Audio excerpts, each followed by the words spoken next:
Y yo no debo decir nada más, simplemente cederle la palabra a la doctora Sagnay para que comience su explicación. Lo que queremos pedirles a las personas que intervienen es que tomemos 20 minutos de tiempo y después podemos hacer una segunda exposición con el objeto de que haya tiempo suficiente. Entonces, sin más, tiene la palabra la doctora Julieta Sagnay. Le ruego que conecte su micrófono.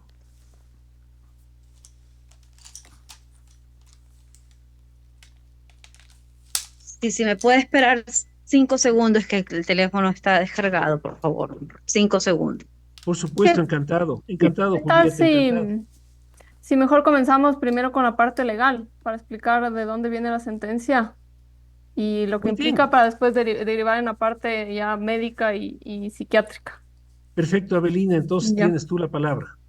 ya. Buenas noches con todos. Es un gusto otra vez estar aquí tratando un tema tan importante y tan delicado como es este.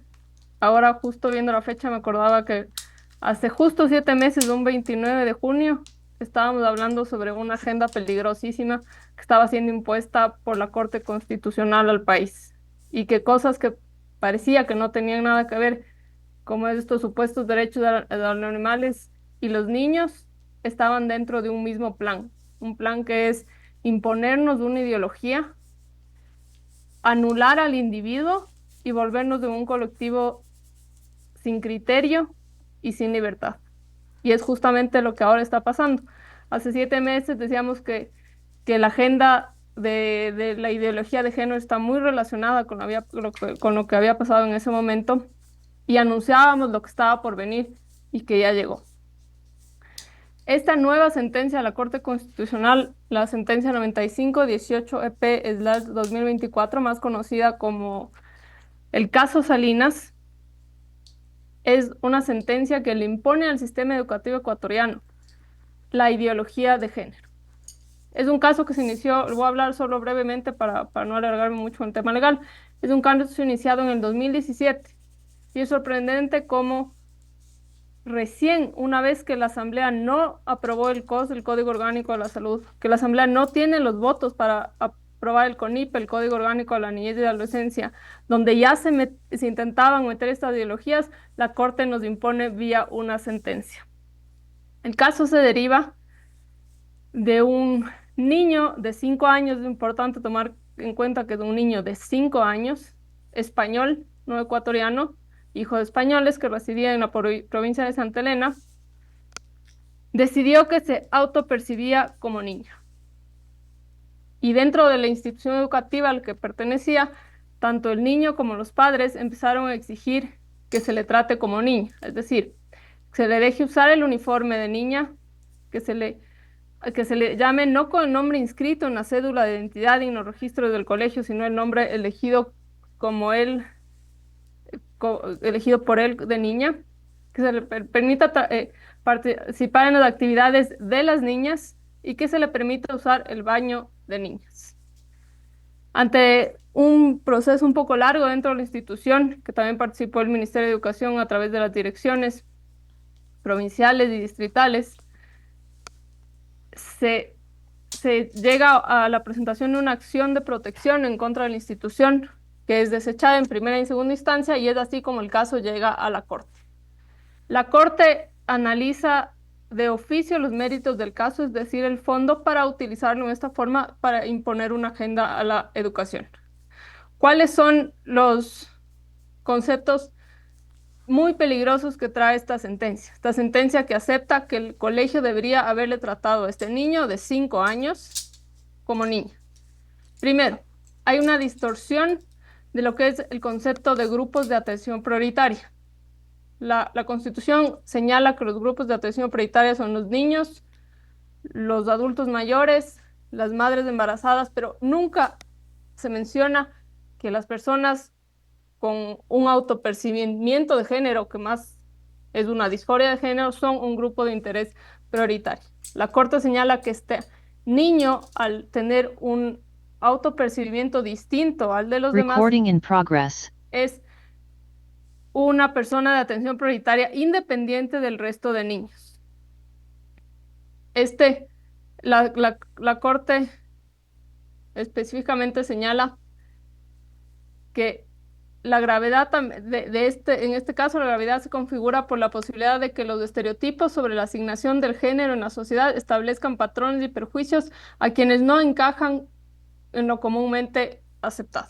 Entonces se crea como una nueva categoría de personas de atención prioritaria sobre el resto de niños, ya también creando un sistema de desigualdad y de privilegios.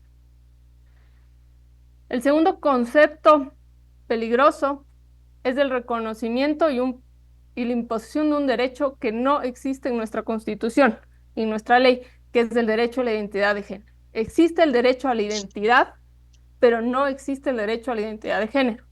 La Corte reconoce este como un derecho existente y exigible.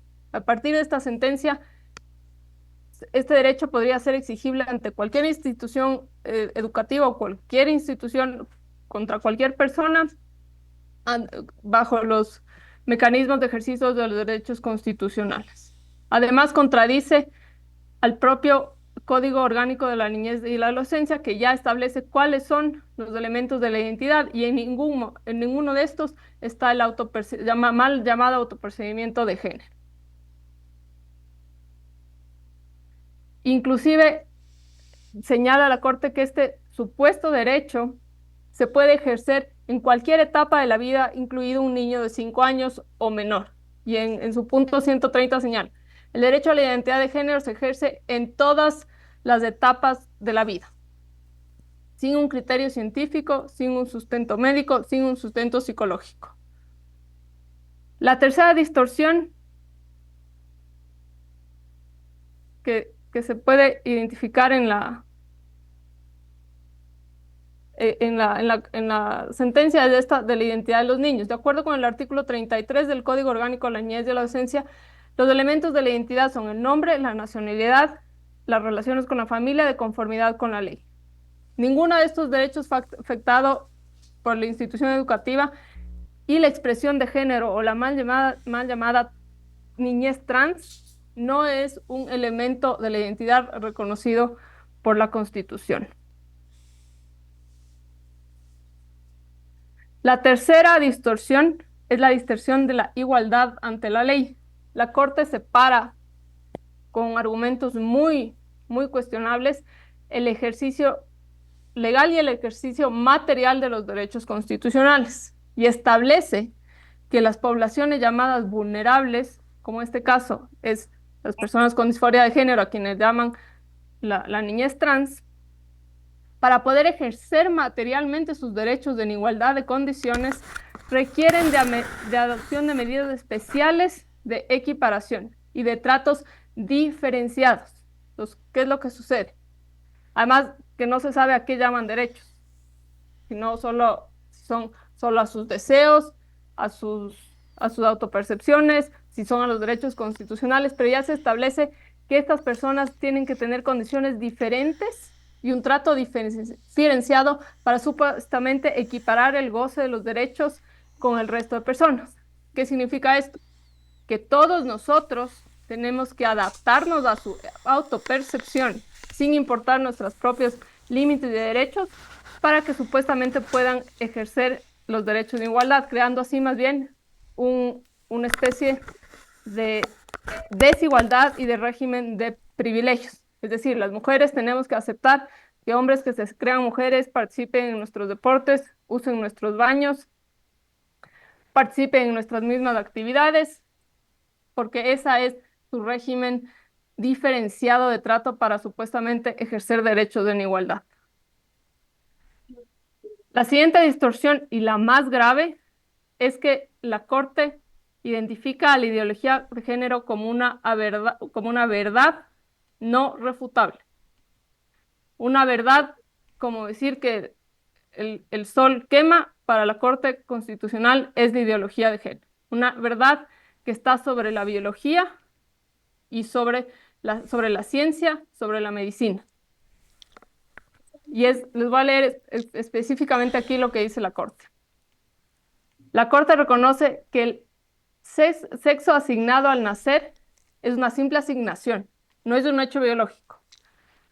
y que la identidad de la persona se construye personalmente por la vivencia. Es decir, es una verdad absoluta que un niño asignado hombre al nacer, por su vivencia personal a los 5 años, se pueda autodefinir y autopercibir como mujer. La asignación no lo toma como un hecho biológico y no lo estudia desde la biología, sino como un hecho no importante. Lo importante es cómo la persona se autopercibe el resto de su vida. Tiene frases la Corte como las personas deciden construir su identidad de género sin tomar en cuenta la edad. Puede ser un niño de 5 años como puede ser un adulto de 40. Otra de las afirmaciones de la Corte. Tal como lo ha reconocido la Corte, los atributos que conforman la identidad son flexibles y se transforman con base a las experiencias y decisiones de cada persona. La Corte también considera que el ser menor de edad no debe limitar la expresión de género autopercibida. Y los dos puntos que para mí son realmente los más graves. Sobre todo dice. De esta forma, el sexo, así como las identidades y los atributos que han sido construidos socialmente en función de diferencias biológicas en torno al sexo asignado al nacer, terminan siendo rasgos que dependen de la apreciación subjetiva de quien lo detenta. Es decir, el sexo termina siendo un rasgo que depende de la apreciación autopercibida que descansa en la construcción de la identidad de género personal relacionada con el libre desarrollo de la personalidad, la autodeterminación sexual y el derecho a la vida privada. Todo esto en relación a un niño de 5 años. Entonces, con estos conceptos, lo que la Corte ha hecho es imponernos al país una ideología como ciencia, porque de acuerdo con la sentencia, no es irrefutable. Y el sistema educativo no se puede negar a acoger esta ideología dentro de sus instituciones. Después de hacer todo este análisis, en el que, si ustedes leen la sentencia, una sentencia bastante larga, la Corte nunca cita un estudio psicológico, un estudio psiquiátrico, nunca realiza un análisis del peso que tiene el hecho biológico del sexo femenino y masculino en la vida humana, decide que el colegio, la escuela al que este niño iba, violó su derecho a la educación, su derecho al desarrollo de la personalidad y una serie de derechos constitucionales, y impone a esta institución específicamente desarrollar un nuevo protocolo de convivencia en asesoría con, como siempre en la Corte, la Defensoría del Pueblo, que es otra de las instituciones que maneja esta agenda, e impone la más grave al Ministerio de Educación elaborar un protocolo de aplicación obligatoria para escuelas públicas y privadas sobre cómo se deben llevar los procesos de transición de género dentro de las escuelas. La Corte, este protocolo exige que sea realizado de conformidad con las denominadas guías de orientaciones técnicas para prevenir y combatir la discriminación social por diversidad sexual e identidad de género en el sistema educativo nacional. Más adelante les voy a mencionar unas pocas cosas que tienen estas guías, que son elaboradas por el Consejo Nacional de la Igualdad de Género. ¿Cuáles son los efectos legales sobre el sistema educativo que tiene esta sentencia? Primero, la Corte señala que las medidas impuestas en un espacio educativo bajo la suposición de que todas las personas son cisgénero quiere decir que uno se identifica con el sexo biológico, impactan negativamente en las personas que podrían no ser cisgénero. Es decir, las instituciones educativas no pueden suponer que todas las personas se autoperciben del sexo que han nacido. Esto quiere decir que no se puede identificar naturalmente a los niños y a las niñas.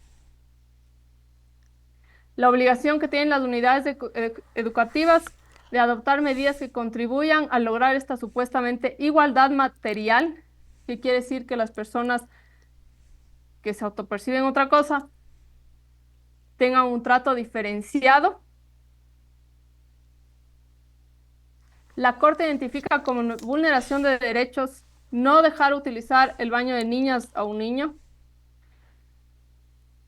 no usar el nombre elegido por el niño distinto al que con el fue registrado, no dejar utilizar el uniforme de niña en este caso, y lo más grave, reconoce como una vulneración de derechos requerir informes psicológicos o psiquiátricos sobre el estado mental del niño que esté en este proceso y sobre la disforia de género.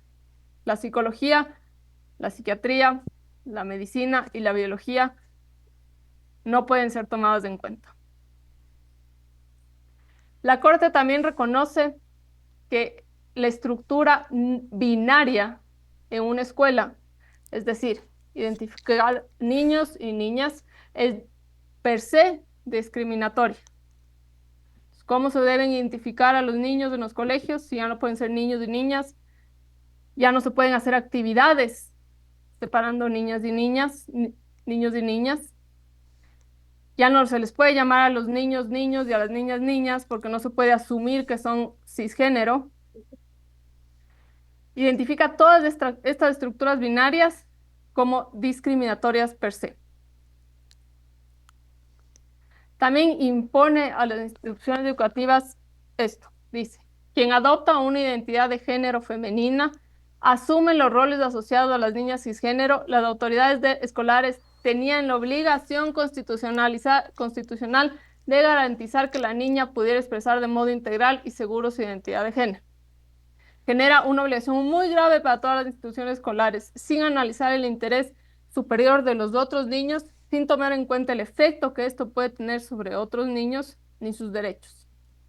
Una cosa importante también es que la Corte en ningún momento evalúa el peso que tiene la patria potestad dentro de estas decisiones de los niños.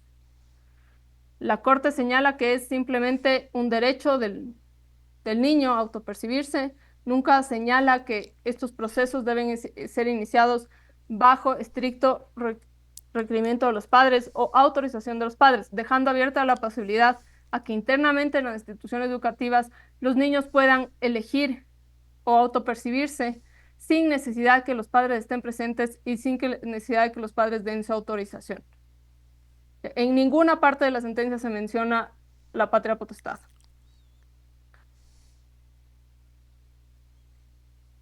¿Qué se ha vulnerado con esta sentencia de la Corte? Primero, esta desigualdad que se crea entre los niños al decir que hay ciertos niños que requieren un trato diferenciado para que puedan ejercer sus derechos sin analizar el impacto que puede tener en otros niños, el impacto que puede tener en las niñas compartir un baño con un niño o compartir sus actividades con un niño. No son analizadas por la Corte. El derecho de los padres, consagrados en los artículos 29 y 30 de la Constitución y 37 y 39 del Código Orgánico de la Niñez y la Adolescencia. La Corte ni siquiera los considera, ya que asume como una verdad innegable la ideología de género. En base a esta sentencia, ningún colegio puede negarse a incluir en su pensum educativo la ideología de género y la noción biológica como determinante del sexo. Entonces, los padres ya no tienen su derecho a elegir la educación para sus hijos, a elegir la educación en base a sus valores, a sus creencias. La Corte, además, niega que las normas de identificación de los niños están determinadas por la Ley de Gestión de Identidad y Registro de Datos, que es el argumento que usó la escuela para no cambiar el nombre. Cuando el propio Código Orgánico de la Niñez y la Adolescencia, en el artículo 35, establece que la identidad de los niños está determinada por estas normas de gestión de los registros civiles y de inscripción. La Corte no reconoce ni analiza el artículo 13 del Código de la Niñez y la Adolescencia, de que los derechos de los niños se ejercitan en forma progresiva y de acuerdo con el desarrollo a su madurez. De acuerdo con la Corte y con las guías bajo las que se tienen que realizar estos protocolos, La autopercepción puede ocurrir a cualquier edad y es un derecho del niño ejercer. En este caso estamos hablando de un niño de 5 años. La Corte también desconoce el mandato del artículo 29 de la Constitución que señala que la educación sirve al interés público y no individual. La educación no puede servir a ideologías personales. Tiene que servir al interés público y en este interés público, el interés superior y derecho de todos los niños está por encima. Si analizan el caso en el niño sujeto de este proceso, nunca se le negó el derecho a la educación, es decir, a participar de la educación, a ingresar a la unidad educativa, a participar de los eventos, a participar en clases. Lo único que se le negó es temas como el uso del baño, el uniforme que debía usar, el nombre que debería usar y participar en actividades de acuerdo a su sexo biológico. ¿Qué derechos se violentaron del niño? Constitucionales reconocidos, ninguno. Solo se violentaron ciertas creencias, ideologías, deseos personales que la Corte los está poniendo por sobre el derecho y la integridad de todos los niños. El estado ahorita de esta sentencia, bueno, la sentencia está emitida, el tiempo para que el Ministerio de Educación emita este protocolo está corriendo. ¿Qué dicen estas normas sobre las que se puede, o guías sobre las que se debe realizar este protocolo? Les voy a decir unas pocas. Por ejemplo, estas guías elaboradas por el Consejo Nacional de Igualdad de Género establece que estas llamadas diversidades sexogenéricas deben ser enseñadas desde la educación básica, es decir, a los niños desde los 3 y 4 años. Señala ya sin cuestionamiento y sin análisis también que se debe dar la libertad de usar un nombre distinto, el nombre social elegido por el niño, sin previa autorización de los padres, porque nunca lo pone. Se debe dejarles usar el baño según su autopercibimiento. Imagínense lo que es que niñas de 4 años empiecen a utilizar los baños compartidos con niños y en la adolescencia peor, sobre todo para las mujeres. Es un tema muy delicado el que se les obligue a compartir el baño o que se les obligue a participar en campeonatos deportivos. Otras de las normas preocupantes de estas guías es que ya se habla de las etapas de la supuesta transición de género y ya se reconoce como una de las etapas la transición médica, que incluye cirugías, bloqueadores de la pubertad, terapias de hormonización y mutilación de cuerpos. Y no se establece a qué edad podrían comenzar. Y como ya lo estableció la Corte, la transición de género y el autopercibimiento es un ejercicio que se puede ejercitar a cualquier edad y en el transcurso de toda la vida. Esto es un breve resumen de la sentencia.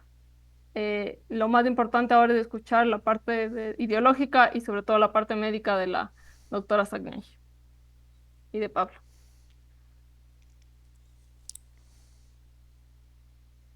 No sé quién quiera seguir con la exposición, si Pablo o doctora. Antes, una consulta, Sí, gracias. antes A de ver, la intervención se gracias, puede, Avelina. A ver, disculpe, antes de la intervención de cada uno se puede hacer solo una pregunta puntual o dos para la abogada. o hacemos al final, cuando haya más elementos de juicio para hacer la pregunta.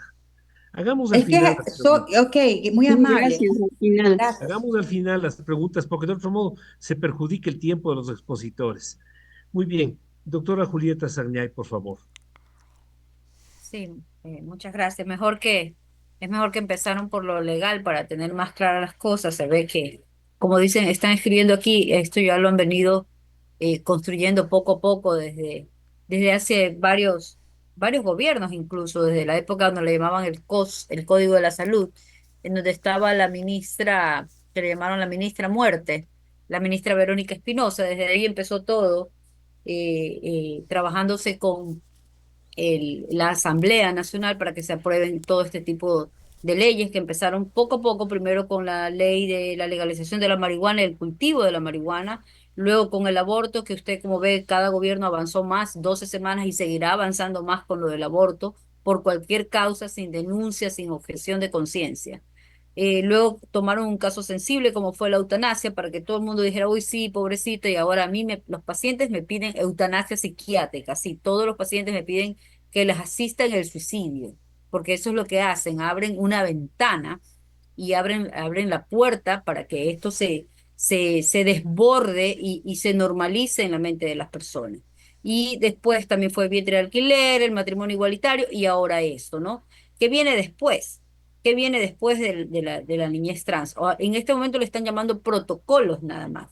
Ellos se defienden diciendo que en ningún momento están hablando de mutilaciones ni de hormonización, pero es lo que viene después en esos protocolos. Empezaron con los profesores a quienes van a obligar a seguir sus propias reglas, ¿no? Empezaron con los profesores.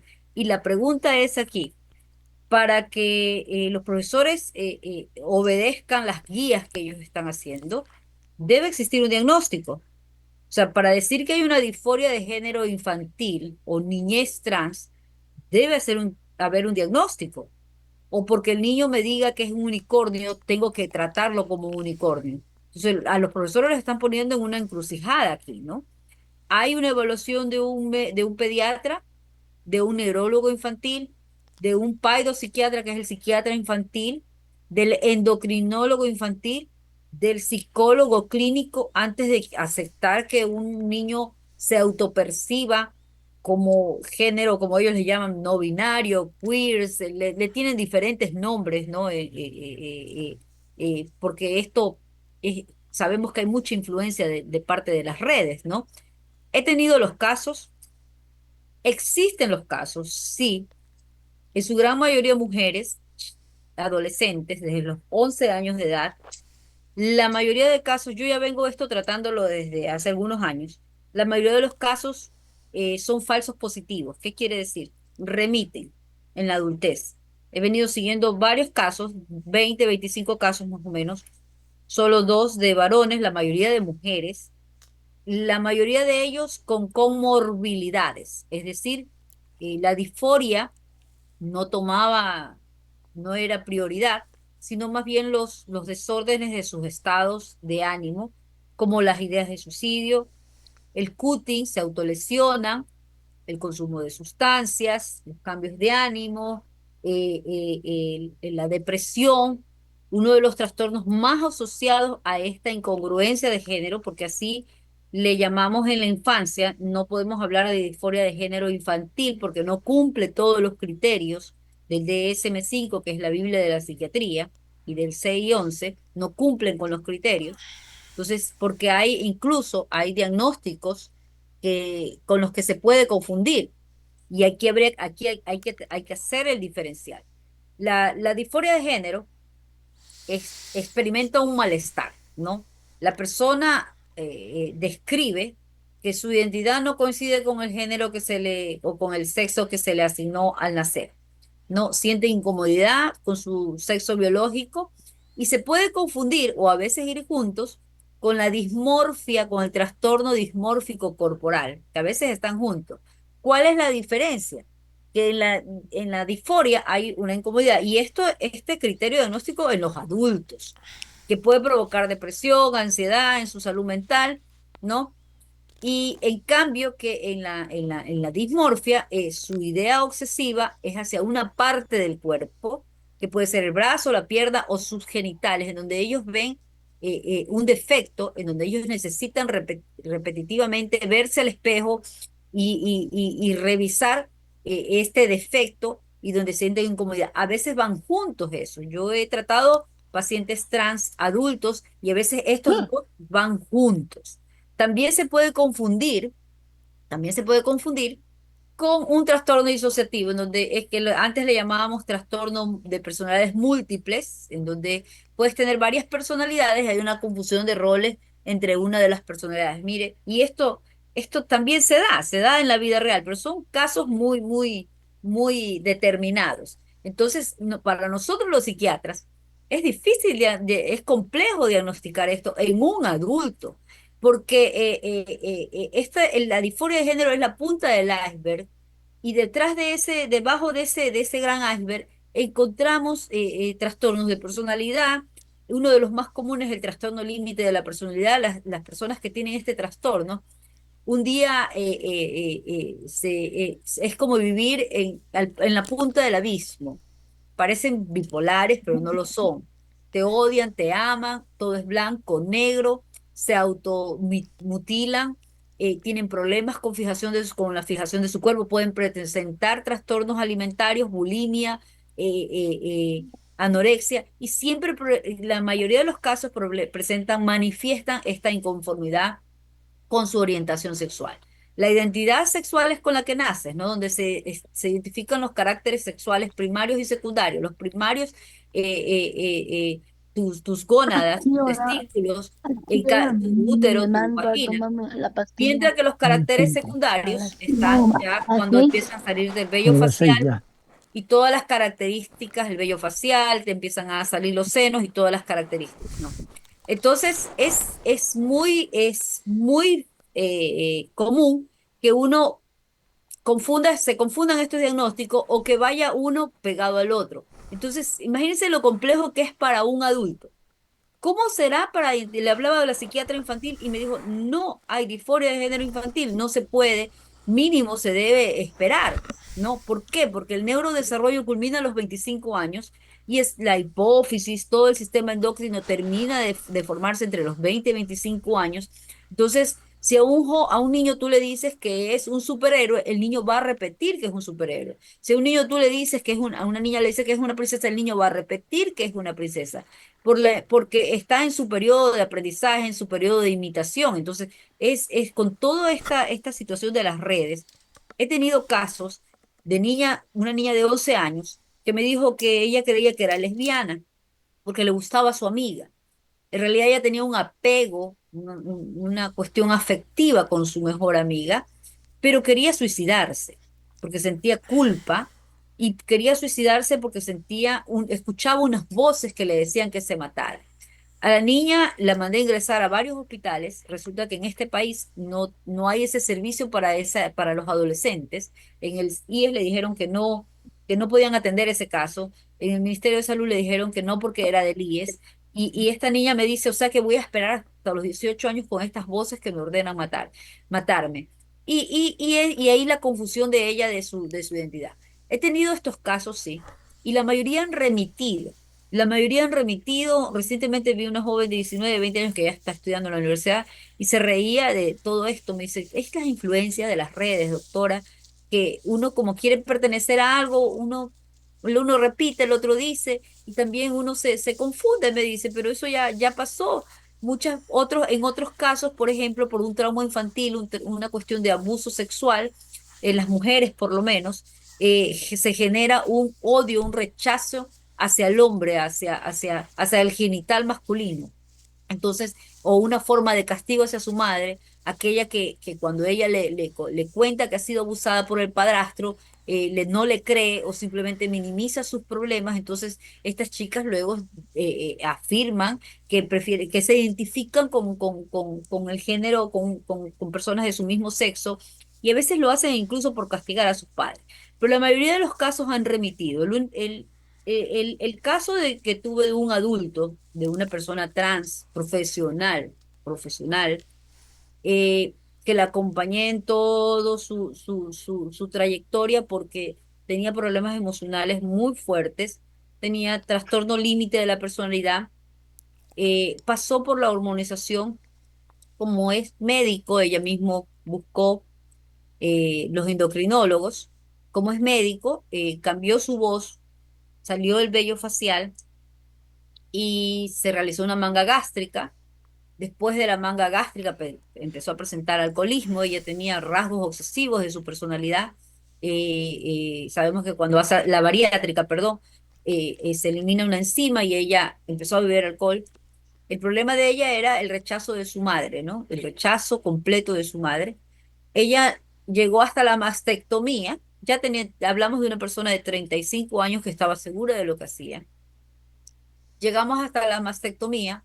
Tenía pensado cambiar su nombre en la cédula, pero se le complicaba porque los títulos luego y en registro civil es muy fácil que tú te cambies el nombre de la cédula. Ya les voy a explicar por qué varios pacientes míos con delirios han ido a cambiarse las nombres de la cédula, se han puesto Osama Bin Laden, se han puesto nombres árabes, pero luego revertir esa situación es súper complicado, toma años de juicio, años de juicio. Entonces ella lo pensó bien e iba a llegar hasta la histerectomía total. ¿Qué pasa donde tú te realizas una esterectomía antes de la menopausia? Vas a causar muchos trastornos hormonales y de hecho la hormonización a ella le empezó a causar insomnio, se presentaron las ideas de suicidio repetidas, tuvo un cuadro psicótico, paranoia, tuvo paranoia y hasta ahí se detuvo. Fíjense, ella no buscaba tener una relación sexual con nadie, no buscaba tener una relación, lo que buscaba era el llevarse mejor con su mamá, buscaba esa reconciliación con su mamá. ¿Qué había detrás de toda esta historia? Había abuso de un padrastro. Entonces, es el único caso que he ido acompañándolo hasta adulta, allá de una persona de 35 años, pero de ahí la mayoría de los casos, en mi consulta, de los 20 casos, la mayoría han remitido. Que nadie habla del sufrimiento que atraviesan los padres. Los padres, o el uno quiere ser más progre y querer acompañar a su hijo o su hija en esta situación, el otro quiere ir al otro extremo y de encerrarlo en una clínica de deshomosexualización, hacerle un exorcismo. Entonces, aquí viene la situación con los padres, que siempre les digo, ¿para qué los traen a terapia si ustedes van a destruir todo lo que uno trata de arreglar en la terapia? Estamos centrados en la salud mental, estamos centrados en que, porque los jóvenes ya revisan, es más, yo he estado en la cacería, he estado en la cacería, he estado atrás de saber si hay algún endocrinólogo que esté presto a hacer esto, porque tenía una joven que ya tenía listo, buscando nombres para realizarse la hormonización y estaba pendiente, ¿no? Entonces tengo que tener varias estrategias con las chicas, no me puedo poner de frente, no, eso no, porque después las pierdo, porque para mí su prioridad es su salud mental. Entonces, no, resulta que hasta el momento tenemos profesionales éticos en esa área de la endocrinología, incluso les voy a decir algo personal como mamá. En la escuela de mi hija se puso de moda hablar de la estatura. Entonces todos hablaban de estatura, uno de ellos estaba hablando de que se iba a alargar los huesos y otros se estaba aplicando hormonas del crecimiento, sus papás le estaban aplicando hormonas del crecimiento. Mi hija vino con la novedad de las hormonas del crecimiento. Entonces estaba insistiente, ya era cuestión de varios del curso. Mire cómo la influencia del grupo, la mentalidad grupal influye, ¿no? Y le dije, mira, te voy a llevar a una endocrinóloga, pero antes te voy a hacer una densitometría, que es de sus huesitos, y te voy a hacer exámenes y me voy adelantando. No me presenté como médico, fui a la endocrinóloga, no me presenté, y me dijo, ¿cuánto mide usted? ¿Cuánto mide el papá? Me dijo, pero ya esta es la raza, me dijo, sí. Y me dice, ya es mejor que haga un deporte. Y yo le digo, pero hay hormonas de crecimiento, me dice, y ahí le dije que era médico, me dice, doctora, los efectos secundarios. Es mejor que no, ya, póngala a hacer un deporte y ya está. Esto no está bien que la gente venga a pedir hormonas de crecimiento, porque sí, cuando hay tantos efectos secundarios, cuando hay tantos tumores que son hormonos sensibles, es decir, tú te aplicas hormonas y si tienes una predisposición, puede generarte un prolactinoma de la hipófisis, muchos trastornos de los que nadie te habla. Entonces, mire qué ética, ¿no? De la profesional, de no, pero en cambio, para otras personas que lo ven esto como un comercio, como en la clínica Tavistock de Londres, que lo vieron así, que apenas entrevistaron a un joven que decía que quiere transicionar, ni media hora, y ya le empezaron a aplicar bloqueadores de la pubertad inmediatamente y luego pasarlo luego a la histerectomía radical total y a la mastectomía, pero era algo inmediato. Esta clínica la Tavistock fue cerrada porque se dieron cuenta que muchos jóvenes después empezaron a destransicionar, a querer revertir la situación, muchos se suicidaron. Recientemente fue cerrada ahora en el 2022 Entonces, y que causó un gran escándalo en el mundo médico por la comercialización de las hormonas cruzadas que se estaban haciendo, por los efectos secundarios, por la poca ética con lo que fueron, no fueron ni siquiera evaluados los jóvenes que pasaron y no pedían consentimiento de la familia. Entonces, ya Londres dio un paso atrás con esta clínica de transición en donde empezaron con la misma situación, con protocolos para los colegios primero, hablando de derechos, y luego pasaron a el siguiente protocolo fue la guía, precisamente la OMS hizo una guía, y me llama la atención que primero pedían 2 años de observación del adolescente. Y supuestamente para eso pides las bloqueadores de la pubertad para que el adolescente tenga tiempo para pensarlo bien. Hoy en día quieren disminuir ese tiempo de evaluación en 6 meses. Me llama la atención también que la OMS intenta discutir con la APA, que es la Asociación de Psiquiatría Americana, intenta eliminar de la lista de trastornos. Acuérdense que esto se llamaba antes trastorno de la identidad de género, y con el cuento de la desestigmatización y la para que esto no se llame trastorno, para que no se estigmatice a estas personas, con esa excusa presionaron a la sociedad de psiquiatría, y entonces de llamarse trastorno de la identidad de género se llama ahora disforia de género. Y los psiquiatras estuvieron de acuerdo y le cambiaron, ¿no? Para no llamarlas, hacerlo, para no que estas personas no se sientan discriminadas. Pero llama la atención que bajo la misma premisa de la despatologización de la transexualidad, la Organización Mundial de la Salud sigue presionando para que se eliminen otros diagnósticos del DSM-5 y del CI-10. Ellos pretenden eliminar las parafilias y las fetiches, y dentro de las parafilias, adivinen cuál está, está la pedofilia. O sea, ya no quieren que eso sea un trastorno. Y si bien es cierto, eh, la pedofilia es uno y la pederastia es otro. El pedófilo está con la idea de realizar, de acosar, está con la idea de abusar del niño. El pederasta lo hace. Les voy a decir en mis años de experiencia, casi siempre un pedófilo ya cruzó la línea y ya siempre, y cuando es pederasta. Es más, un pedófilo jamás busca ayuda. Un pedófilo va a un consultorio, que sí los he tenido, por la presión de la familia, porque los encuentran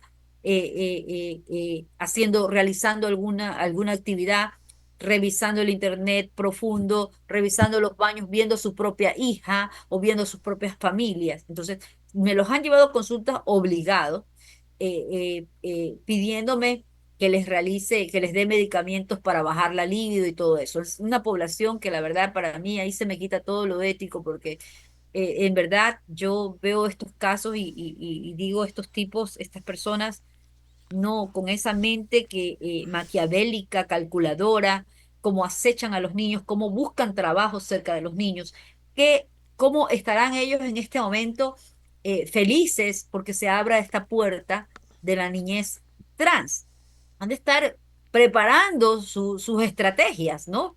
Porque a eso vamos. El siguiente paso es que a estas personas, que eso es lo que pide la OMS, que a estas personas ya no se les llame, se considere trastorno, sino que se les llame personas atraídas a menores. Minor, el movimiento MAP, que incluso usa la misma bandera de los transgéneros, el movimiento MAP. Ahora, ¿qué me preocupa? Ustedes saben que soy psiquiatra y yo no puedo poner juicios de valor en mi práctica. Yo atiendo a esta población, a la población trans, con adicciones, que toman antirretrovirales, con problemas emocionales, son promiscuos, se meten en grandes problemas a veces, con la familia, con un odio hacia su familia. Yo trato a estas personas, y siempre bajo la premisa de la ética, ayudándoles a tener su salud mental. ¿Saben qué me preocupa? que, que más bien ellos sean perjudicados.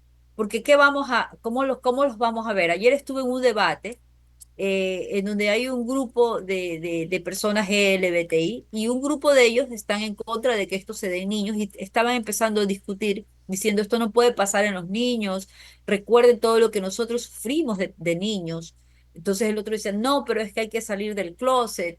Es mejor que existan los niños trans y que les permitan las hormonas y que les permitan todo y que exista la adopción trans, decía el otro. Y el otro le respondió, qué coherente su respuesta, ¿no? Le decía, pero ¿de qué tú me hablas de adoptar si tú no puedes ni con tu vida? Lo dice una persona que se droga, lo dice una persona promiscua que nunca tiene una pareja estable, lo dice una persona que no se toma sus antirretrovirales y anda, que cuando le dicen que no es detectable, es viva la fiesta porque se toman las pastillas pre, que es para que no contagies, ¿no? Y lo dejó callado, lo dejó callado. O sea, ¿en qué cabeza tú vas a poder adoptar con esa inestabilidad que tienes? Y tú sabes que en nuestra propia comunidad hay toda esta situación, sucede todo esto, ¿no? Entonces me encantó cómo algunas de estas personas tienen coherencia porque me dicen, doctora, si yo sufrí en mi infancia y si somos discriminados por nuestra propia familia, porque la sociedad no nos discrimina, nosotros somos discriminados en nuestra propia comunidad porque en nuestra propia comunidad ellos se toman en cuenta solo a los que tienen dinero, a los que son más jóvenes, a los que tienen el cuerpo así. Hay mucha discriminación dentro de la misma comunidad LGBTI. Imagínese si a un niño se lo etiqueta, le dice que cómo esto será peor. Y lo peor es que la gente, la comunidad se va a ir contra nosotros pensando que nosotros estamos alentando esto. Entonces hay muchas de las personas que a pesar de su orientación sexual tienen coherencia, tienen sentido común y están de acuerdo en que esto jamás se debe dar en los niños porque abre la puerta a que luego salga una Irene Montero como en España y pida que los niños tengan derechos sexuales sin consentimientos de los padres, que los niños lo puedan hacer con quien sea, ¿no? Y de esta manera se legalice la pedofilia. Entonces, esto a mí la verdad me tiene muy preocupada porque tenemos una corte constitucional, tenemos asambleístas que no lo pelearon, tenemos una corte que lo está imponiendo, tenemos un gobierno que no se manifiesta al respecto y que se va a, y lo han venido trabajando poco a poco, que se va a dar y hasta dónde va a llegar, hasta dónde va a llegar es el punto. ¿Cómo van a estar los profesores? Vimos hace poco un video de una rectora hablando con un estudiante que fue expulsada. ¿Qué va a pasar con los profesores los cuales van a tener cierta dificultad con estos chicos si ya de por sí los profesores tienen atados los manos? Los psicólogos de los colegios son apenas psicólogos educativos, no son psicólogos clínicos, ni siquiera les permiten hacer una charla de prevención. Yo he pedido permisos para hacer charla de prevención de drogas, no te lo permiten. No puedes hacer una psicometría porque tienes que para todo tener el consentimiento de los padres. No puedes hacer, yo quise intervenir a un colegio con el tema del para medir los factores de riesgo, no me lo permitieron, que el DS no te lo permite, pero sí van a permitir estas situaciones. Con respecto a lo de los baños, esto es la puerta para que primero el colegio alemán tiene estos baños para personas trans, para que primero se permita en los colegios y luego que se haga también en los moles o en los lugares públicos, ¿no? ¿Qué pasa si una persona, si un adulto que se identifica como mujer entra a un baño diferente y abusa de los niños? ¿Qué va a pasar ahí? ¿Cómo los protege a los niños? De padres también, padres trastornados, como el caso de esta actriz Charlize Theron que sufre de trastorno obsesivo compulsivo. Ella tiene TOC y adoptó dos niños y los está vistiendo como mujer. ¿Quién va a proteger a los niños de estos padres trastornados, con trastornos? ¿Quién los va a proteger? Entonces, yo creo que estamos muy débiles en la pelea, que si ya destruyeron a nuestros hijos con drogas, imagínense lo que va a pasar con esta situación. Hay un colectivo, una ONG transactivista que se llama Mermaids, ¿no? Que ellos tienen una entidad que se llama Identity Research Society Education, ¿no? Que está presionando para que los bloqueadores hormonales se hagan a más temprana edad. O sea, están tratando de que esto empiece desde los 4, 5 años, que se bloquee este pase por la pubertad, ¿no? Sin importar lo que le pasa al niño, sin importarle las consecuencias. Ellos están presionando, ¿no? Entonces, menos mal pasó este escándalo y como que ahí se detuvo un poco la OMS, Pero lo cierto es que estos bloqueadores, uno de ellos que los que más utilizan es la gonadotropina coriónica, que también se usa para el cáncer de próstata en los hombres, que también se utiliza en la endometriosis para las mujeres y para la castración química de delincuentes sexuales, es uno de los más utilizados en estos niños como bloqueador de la pubertad precoz. Este tipo de hormonas causa efectos secundarios muy a veces irreversibles. Por ejemplo, la fertilidad. Va sobre la fertilidad, a nivel de la hipófisis va a causar tumores de prolactinomas, ya que son graves. Entonces, no han parado. Muchas de estas hormonas cruzadas incluso no están aprobadas para lo que realmente ellos buscan. Entonces, para mí como médico, y raro que el Colegio de Médicos no se esté pronunciando, la otra vez estaba en una reunión de colegios médicos, más bien están alabando a un asambleísta que es médico, tirándole las flores, pero no hablan sobre esto los médicos. No sé qué pasa, muchos creerán, a mi hijo no le pasa, a mi hijo no le sucede, pero esto es algo que se está dando en los colegios, es muy común, hay mucha influencia en los juegos, en los juegos de Fortnite, de juegos tan ingenuos como Roblox en Fortnite, los pederastas está entre los niños pidiéndoles su pack. Su pack es las fotos de sus partes íntimas. Y a cambio de su pack le dan pavos para jugar. En el Roblox le suben la bandera de la comunidad trans, que se parece a la de los pedófilos, es el mismo colorcito, rosadita, con celeste y blanco, y le preguntaron a un niño, ¿qué sabes de nuestra comunidad? Eres muy lindo. ¿Qué sabes de nuestra? O sea, los chicos están siendo atacados por todos lados en las redes. Entonces, imagínense que ya se hable de esto abiertamente en el colegio, como pasó con el colegio de mis hijos, con las hormonas de crecimiento, ¿no? Entonces, ¿qué va a pasar? Esto reduce la percepción de riesgo en los niños, hará que los padres también que quieran estar del lado de sus hijos por no perderlos. O sea, los padres, esto ha causado muchos divorcios también porque el uno está de acuerdo y el otro no está de acuerdo. De verdad que esto lo tenemos que evitar de todas formas. No sé qué tengamos que hacer. Está aquí la parte legal. Hablaron hace un momento de la parte legal. Por la parte técnica, ellos no tienen cómo discutir la parte técnica, no hay cómo discutirlo. Los niños necesitan pasar por sus diferentes etapas, terminar el desarrollo el desarrollo primario, sexual y secundario, necesitan culminar, terminar la estructura de su cerebro. Lo que sí, yo pensé que se trataba de protocolos de respeto. Pensé, los casos que yo he tenido, las escuelas me han ayudado en el aspecto de que he enviado un informe, jamás he puesto niños con disforia ni nada de eso, sino cuadro de ansiedad, depresión, solicito, siempre me han, a pesar de que el colegio sabe de la condición, de esta adolescente, que la mayoría son mujeres, nunca a mí me han negado la ayuda. Nos han dado clases asistidas, han comprendido la situación, le han dado clases por Zoom, han ayudado la mayoría de los colegios aquí en Guayaquil a mis pacientes les han ayudado. Más bien he tenido el problema es con los papás. Los papás se ha sido bien complicado porque el uno, como le digo, el uno se desautoriza con el otro y crean una confusión. Tengo un papá que tiene encerrada a su hija y no le permite graduarse porque ella quiere salir, irse al registro civil y cambiarse su nombre.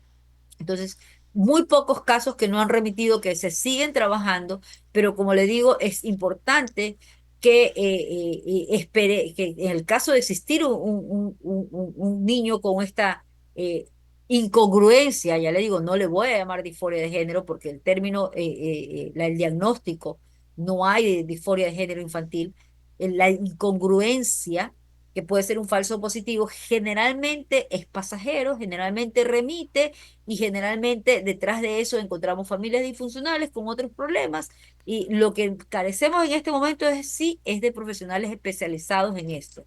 No hay muchos profesionales con este amplio conocimiento, entonces aquí es cuando muchos de estos jóvenes a veces me dicen, no, no me vi al psicólogo porque no me siento que no me comprende, a veces no hay que perder a estos chicos que pasan por estos problemas. Siempre aconsejo, no hay que emitir juicios de valor, no hay que ponernos hechos los moralistas ni nada, porque los perdemos. Terminan suicidándose terminan con consumo de drogas. Las lesiones que se realizan ahora no las realizan en los brazos para que no los vean, lo hacen en sus partes íntimas, terminan encerrados dentro de sus casas sin querer salir, entonces abandonan el colegio. Entonces, hay que tratar de emitir criterios completamente técnicos, pero por supuesto sabiendo que es un grupo muy menor. No, le podría decir que un 0 punto algo por ciento, muy menor de que exista esta posibilidad de incongruencia de género en los niños. La mayoría son por influencia de las redes, influencia de los pares, presión social o por algún trauma infantil.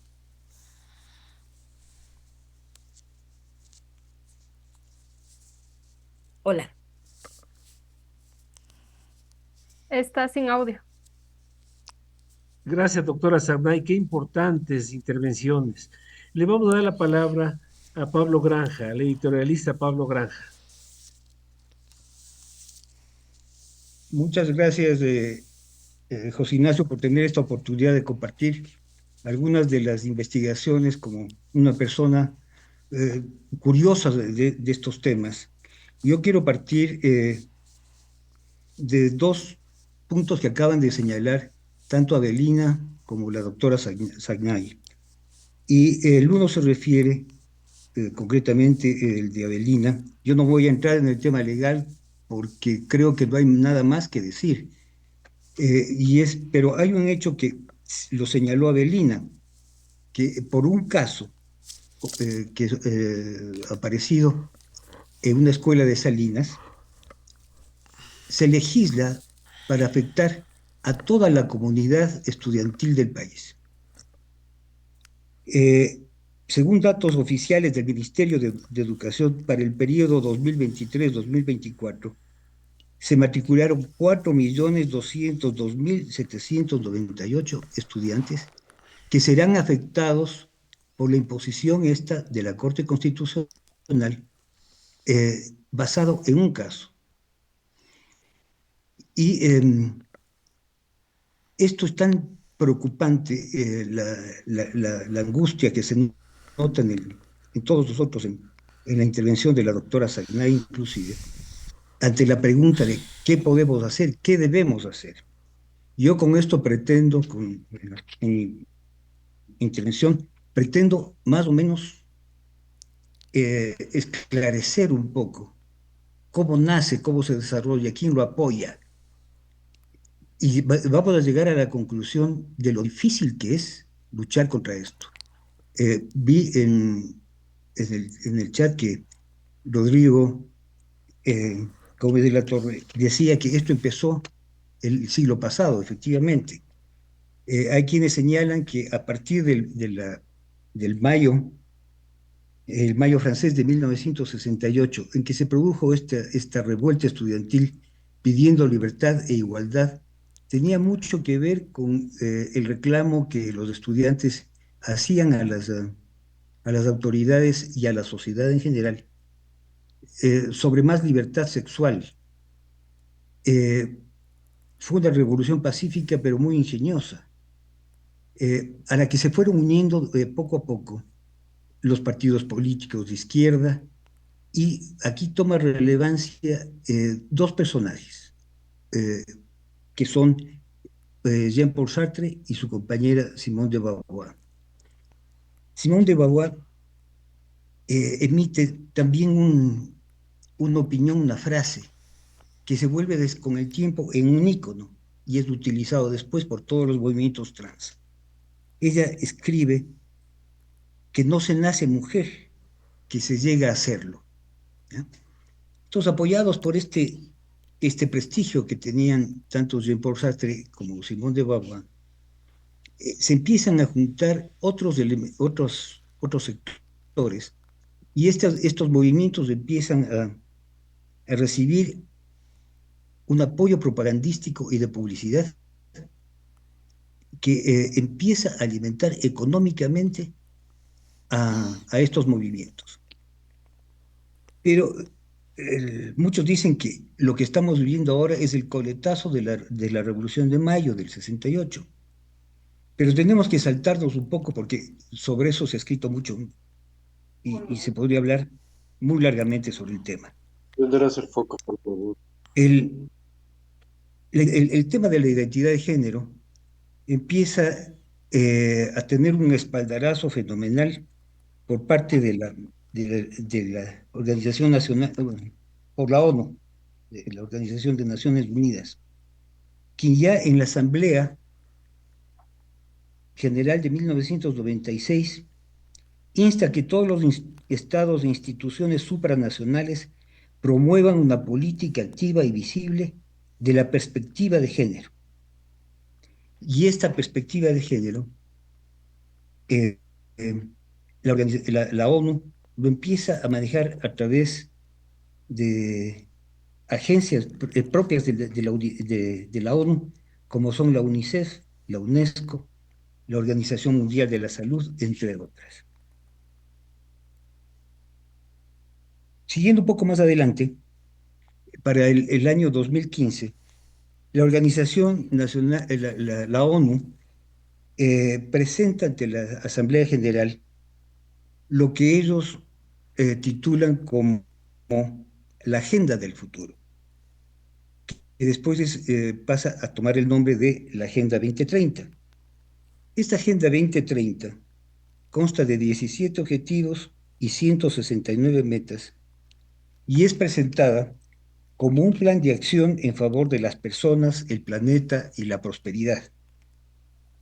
Está redactado en términos absolutamente ambiguos y dicen estar destinados para unir a los países y las personas en todo el mundo, erradicar la pobreza, promover el bienestar, proteger el medio ambiente y hacer frente al cambio climático. Es importante en este punto, no se puede dar lectura a los 17 objetivos, pero voy a leer los que competen al tema que se está tratando ahora. El objetivo número 1 dice poner fin a la pobreza en todas sus formas en todo el mundo.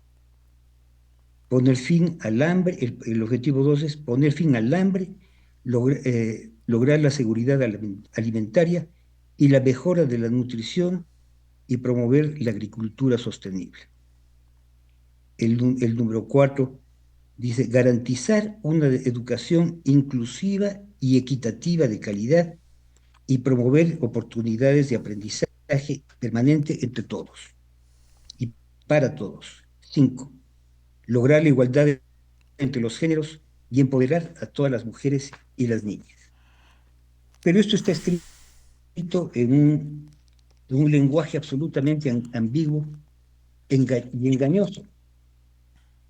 ¿Qué contempla en el fondo estos objetivos?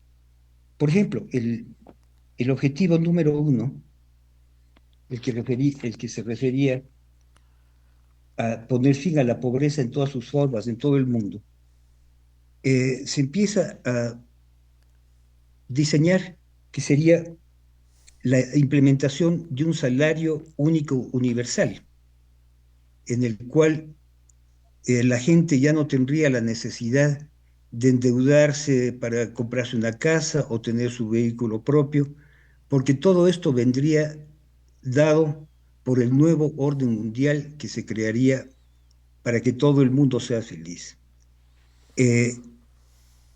Y precisamente una de las frases que para respaldar este punto es que dicen, no tendrás nada, pero serás feliz. Eso es lo que están proponiendo, ¿no? Los otros objetivos, para tratarlos brevemente, ¿no? Poner fin al hambre, lograr la seguridad alimentaria y la mejora de la nutrición y promover la agricultura sostenible.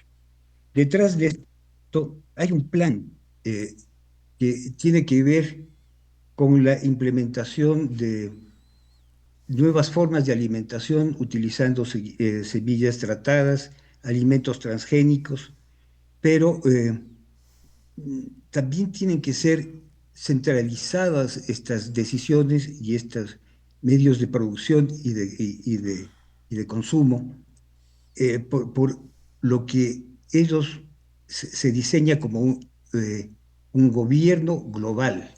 De ahí viene la globalización, que lo vamos a ver un poquito más adelante también. Hay una otra manera de implementar este objetivo.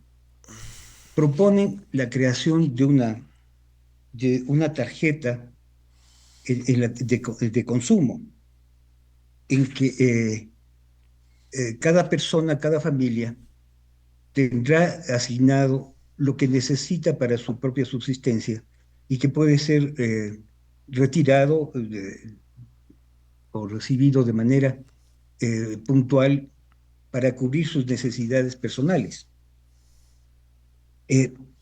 anulando completamente la posibilidad de que cada cual se alimente, se vista o, acuda a, su, a cubrir sus propias necesidades, porque eso ya viene dado por este ente centralizado que se crearía a través del nuevo orden mundial. Los objetivos 4 y 5, voy a dar nuevamente lectura para recordarlo, dicen garantizar una educación inclusiva y equitativa de calidad y promover oportunidades de aprendizaje permanente para todos. Y el 5, lograr la igualdad entre los géneros y empoderar a todas las mujeres y las niñas. Este también es otra forma de ir introduciendo un patrón de educación en que se elimina toda la voluntad propia para escoger la carrera que a uno le convenga, sino que tendría que ser asignado para cubrir las necesidades que se tenga en algún momento. Pero empezando esto desde la niñez y luego en la juventud, también se pretende que la educación sea absolutamente bajo un pensum ya establecido, donde los padres no tendrán ninguna posibilidad de interferir, de intervenir en la formación de los padres. O sea, es una especie de eliminar la patria potestad de los padres. Estos elementos que están inmersos dentro de la Agenda 2030 después son desarrollados, impulsados por distintas instancias internacionales. Una vez que se aprueba esto en la Agenda 2030 en las Naciones Unidas, ya tienen el respaldo oficial, gubernamental, etc. Entonces las Naciones Unidas sabe, o seguramente ya lo tenían planeados quienes lo planifiquen, que fueron un grupo de tecnócratas internacionales que prepararon durante años la Agenda 2030. Creo que son 70, 80 los que fueron identificados. Pero estas 70, 80 personas, tecnócratas todos, son los que influenciaron para que toda la Organización de Naciones Unidas se involucre en ello. Está definido, está establecido que ya que tienen el apoyo oficial gubernamental, en fin, necesitaban entonces recurrir a lo que es el apoyo logístico y fundamentalmente Y llamó. Económico. ¿Qué dice? Así que en el mismo año, parece que hay una intervención por ahí. A ver, vamos a volver a silenciar todos los micrófonos y Pablo, tú enciendes de nuevo. Ya.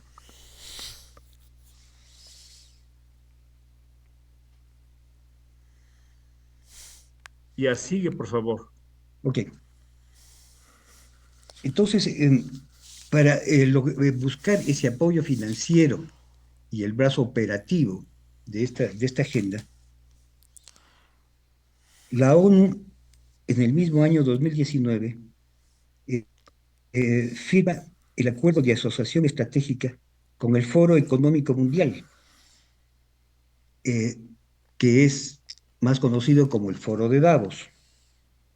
Aquí detengámonos por un instante para recordar qué es el Foro de Davos. El Foro de Davos es el club más exclusivo que existe. Para pertenecer, los miembros tienen que tener un patrimonio no menor a 5.000 millones de dólares, entre otras cosas. Y se reúnen normalmente, anualmente tienen una conferencia a la que asisten los líderes políticos, financieros, industriales, de mayor peso en el mundo. Cuando se suscribe este acuerdo entre la ONU y el foro de Davos, empieza a surtirse de una serie de financiamientos, pero de una manera monstruosa. Solamente, por ejemplo, la Open Society Foundation de George Soros destina 18.000 millones de dólares para alimentar la agenda woke y todos los otros movimientos disruptivos que empiezan a aparecer. Los drag queens, los Black Lives Matters y todos estos movimientos disruptivos. Pero aparte de la Open Society Foundation, también se incorporan al financiamiento de la agenda fundaciones como la Fundación Rockefeller, la Fundación Ford, la fundación de Bill y Melinda Gates. Aquí también hay que hacer otro paréntesis. Hay un actor fundamental en todo esto que se llama BlackRock. BlackRock es la gestora de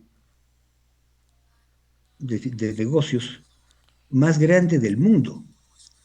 El tamaño de su economía es tan brutal que está considerada la tercera economía del mundo, solamente por detrás de los Estados Unidos y de China. Y ahí vendría el tamaño, ahí vendría BlackRock. BlackRock fue fundada por dos ciudadanos norteamericanos y uno de ellos, uno de los fundadores, es parte del directorio del Foro de Davos y varias veces asesores económicos de BlackRock han sido asesores económicos tanto de los presidentes Obama como de Biden. Ese es un poco el peso político que tienen ellos, que es absolutamente monstruoso. Por otro lado, BlackRock, para más o menos dimensionar o tratar de dimensionar el nivel de su poder económico, se calcula que tiene el 80% de las 500 empresas más importantes del mundo, de los Estados Unidos. Entonces tiene acciones en 4 de los bancos que conforman la Reserva Federal de los Estados Unidos, por ejemplo. Tiene acciones en los medios como la CNN, el New York Times, el Washington Post, la CBS, el Wall Street Journal, The Economist, la BBC de Londres, entre otros. Pero también está en las cadenas de entretenimiento, como HBO